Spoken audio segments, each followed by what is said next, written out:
Everywhere I go, people want to talk about the debt and the debt ceiling. Honestly, I can't blame them. In the last 6 months since I've been here in Congress, I've seen how bad the debt really is.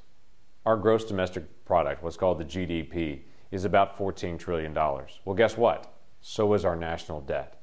To pay off our national debt this year would require every single man and woman in America to turn in everything they make for the entire year to the federal government just to pay off our debt. It's irrational. It's also irrational to say we're just going to raise taxes on a bunch of Americans because Congress has been so responsible with those dollars, we need to hand more to Congress. Now, what we need to do is figure out some way to be able to solve this problem.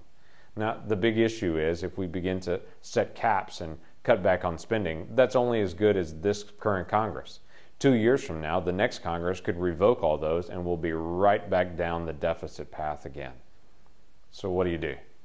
The only boundary that goes around Congress, the branch that actually makes the laws, the only law for the lawmakers is the United States Constitution. What we need to do in this generation is pass a balanced budget amendment.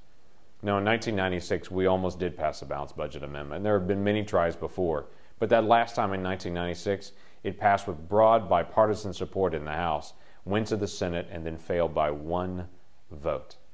Can you imagine what it would be like now if we'd have actually had a balanced budget amendment in 1996?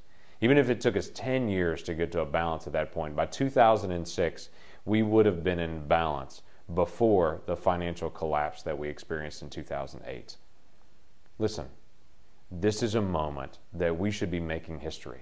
The United States Constitution is not a Republican or a Democrat document, and changing it, adding an amendment, is not a Republican or a Democrat issue. Both parties have to be engaged in it.